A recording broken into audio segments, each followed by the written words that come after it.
இன்றைய வசனம் புலம்பல் 3ஆம் அதிகாரம் 57ஆம் வசனம். நான் உம்மை நோக்கி கூப்பிட்ட நாளிலே நீர் அணுகி பயப்படாதே என்றீர். கிறிஸ்துவுக்குள் பிரியமானவர்களே, இரவு நேரத்தில் நீங்கள் தெருவில் தனியாக நடந்து போவதாக கற்பனை செய்து பாருங்கள். யாரோ ஒருவர் உங்களை பின்தொடர்ந்து வருவது போல் தெரிகிறது. நீங்கள் நின்றால் அந்த நபரும் நிற்கிறார். நீங்கள் வேகமாக நடந்தால் அவரும் வேகமாக உங்களை பின்தொடர்கிறார். பக்கத்தில் இருக்கும் உங்கள் நண்பரின் வீட்டிற்கு நீங்கள் வேகமாக ஓடுகிறீர்கள். நண்பரை பார்த்த பிறகுதான் உங்களுக்கு நிம்மதியாக இருக்கிறது. அவருடைய வீட்டிற்குள் போனதும் ரொம்ப பாதுகாப்பாக உணர்கிறீர்கள். ஒருவேளை இது போன்ற அனுபவம் உங்களுக்கு இல்லாமல் இருக்கலாம். ஆனால் வாழ்க்கையில் வேறு ஏதாவது கவலைகள் உங்களுக்கு இருக்கலாம். உதாரணத்திற்கு, நீங்கள் ஏதாவது பலவீனத்தோடு போராடி கொண்டிருக்கலாம். எவ்வளவு முயற்சி செய்தும் அதை கட்டுப்படுத்துவது உங்களுக்கு கடினமாக இருக்கலாம். அல்லது ரொம்ப நாட்களாக வேலை இல்லாமல் கஷ்டப்பட்டு கொண்டிருக்கலாம். எவ்வளவு முயற்சி செய்தும் உங்களுக்கு வேலை கிடைக்காமல் போகலாம். இல்லையென்றால் வயதாவதால் வரும் கஷ்டங்களை நினைத்து நீங்கள் கவலைப்படலாம். உடல்நல பிரச்சனைகளை யோசித்தும் வருத்தப்படலாம். நீங்கள் எதை நினைத்து கவலைப்பட்டாலும் சரி, அதை பற்றி மனம் விட்டு பேசவும் அதை சமாளிப்பதற்கு உதவி செய்யவும் உங்களுக்கு ஒரு நண்பர் இருந்தால் எவ்வளவு நன்றாக இருக்கும். உங்களுக்கு அப்படிப்பட்ட நெருங்கிய நண்பர் இருக்கிறாரா? ஆம், இயேசு இருக்கிறார். பயப்படாதே, நான் உன்னுடனே இருக்கிறேன். திகையாதே, நான் உன் தேவன். நான் உன்னை பலப்படுத்தி உனக்கு சகாயம் பண்ணுவேன். என் நீதியின் வலது கரத்தினால் உன்னை தாங்குவேன். உன் தேவனாயிருக்கிற கர்த்தராகிய நான் உன் வலது கையை பிடித்து, பயப்படாதே, நான் உனக்கு துணை நிற்கிறேன் என்று சொல்லுகிறார். இயேசுவை உங்களுடைய அன்பான அப்பாவாகவும் நண்பராகவும் பார்க்கிறீர்களா? கஷ்டமான சமயங்களில் அவர் நிச்சயம் உங்களுக்கு உதவி செய்வார் என்று நம்புகிறீர்களா? இதில் சந்தேகமே வேண்டாம். இயேசு உண்மையிலே உங்கள் மீது அக்கறையாக இருக்கிறார். உங்களுக்கு உதவி செய்ய விரும்புகிறார். பிரச்சனைகள் வரும்போது அவர் உங்கள் பக்கத்திலே இருப்பதை நீங்கள் உணர வேண்டும். நீங்கள் பயப்படாமல் இருக்க வேண்டும் என்று நினைக்கிறார். சிறுவன் ஒருவன் காட்டில் நடந்து சென்று கொண்டிருந்தான். அப்போது மரத்தில் கண்ணை பறிக்கும் வகையில் பழங்கள் தொங்கிக் கொண்டிருந்தன. அதனால் அவன் அதனை பறிக்க அந்த மரத்தின் மீது ஏறி கிளையில் நகர்ந்து சென்றார். ஆனால் அந்த கிளையோ அவனது பாரம் தாங்காமல் முறிய இருந்தது. அதனால் அவன் மற்றொரு கிளைக்கு நகர்ந்தார்.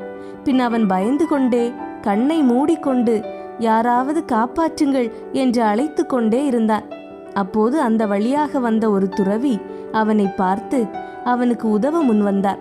அதனால் அவர் அவன் மீது சிறிய கல்லை விட்டு எறிந்தார்.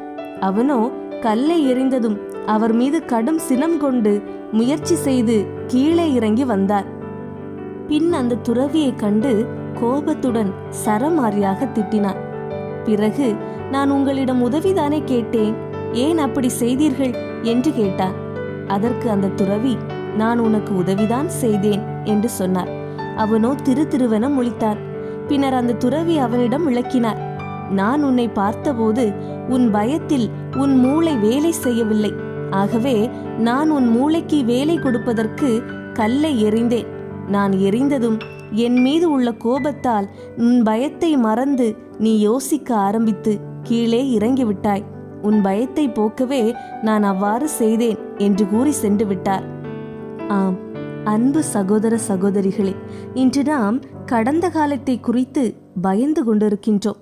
கடந்த காலத்திலே நாம் ஏறெடுத்த தவறான தீர்மானங்கள், கடந்த காலத்திலே நாம் செய்த பாவங்கள், கடந்த காலத்திலே தேவனுக்கு விரோதமாகவும் மனிதர்களுக்கு விரோதமாகவும் செய்த மீறுதல்கள், கடந்த காலத்திலே வெளிப்படையாகவோ அந்தரங்கத்திலோ செய்த தவறுகள் ஆகிய இவைகளெல்லாம் நமது வாழ்க்கையிலே நினைவுக்கு வருகின்றன.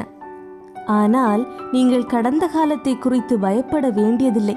ஏனென்றால் கடந்த காலத்தில் உங்கள் வாழ்க்கையில் காணப்பட்ட பாவங்களை நீங்கள் அறிக்கையிட்டு அதை விட்டுவிட தீர்மானித்தால் உங்கள் ஆண்டவர் உங்களை மன்னித்து ஏற்றுக்கொள்ள காத்து கொண்டிருக்கிறார். அவர் எப்படிப்பட்ட மனிதர்களையும் மன்னிக்க வல்லமை உள்ளவராக இருக்கிறார். ஒருவேளை நீங்கள் கொடூரராயிருக்கலாம், கொலைகாரராயிருக்கலாம், மன்னிக்கப்படாத அல்லது சமுதாயத்திலே ஏற்றுக்கொள்ளப்படாத நிலையிலே நீங்கள் வாழ்ந்து கொண்டிருக்கலாம். அதற்காக நீங்கள் கலங்க வேண்டாம். பிரியமானவர்களே, நீங்கள் செய்த பாவங்களை நினைத்து மனம் வருந்தி விட்டு இனிமேல் இந்த பாவங்களை செய்ய மாட்டேன் என்று திருந்தி வந்தீர்கள் என்றால் கர்த்தர் நிச்சயமாக உங்களை ஏற்றுக்கொள்வார். என் அன்பு சகோதரமே, வாழ்க்கை என்பதே போராட்டமும் பிரச்சனைகளும் நிறைந்த ஒன்றுதான். வாழ்க்கையிலே கஷ்டங்கள் உண்டு, எதிர்ப்புகள் உண்டு, ஏமாற்றங்கள் உண்டு, நிந்தைகள் உண்டு. இவைகளின் மத்தியிலே நம்முடைய வாழ்க்கையிலே நாம் உயிர்த்தெழுந்த ஆண்டவர் மேல் இருக்கிற நம்பிக்கையோடு அதை சந்திக்க வேண்டும். எதற்குமே பயந்து ஒளிந்து கொண்டிருந்தால் நாம் வாழ்க்கையில் வெற்றி பெற முடியாது.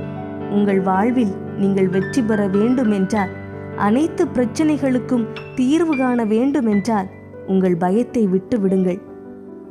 ஜெபம். பயப்படாதே, நான் உன்னோடு இருக்கிறேன் என்று சொன்னவரே, எங்களுக்குள் காணப்படுகிற எதிர்காலத்தை குறித்த பயத்தையும் எங்களுக்குள் காணப்படுகிற மரண பயத்தையும் குழப்பங்களையும் நீக்கி போட்டு எங்களை ஆசீர்வதிப்பீராக. நாங்கள் செய்கிற காரியங்களில் காணப்படுகிற தடைகளையெல்லாம் மாற்றி அவைகளை எங்களுக்கு வாய்க்க பண்ணுவீராக. நாங்கள் வேண்டிக் கொள்கிற காரியத்தில் நீர் எங்களுக்கு அற்புதம் செய்து எங்களை ஆசீர்வதிப்பீராக. இயேசு கிறிஸ்துவின் நாமத்திலே ஜெபிக்கிறோம் எங்கள் நல்ல தந்தையே. ஆமேன், ஆமேன்.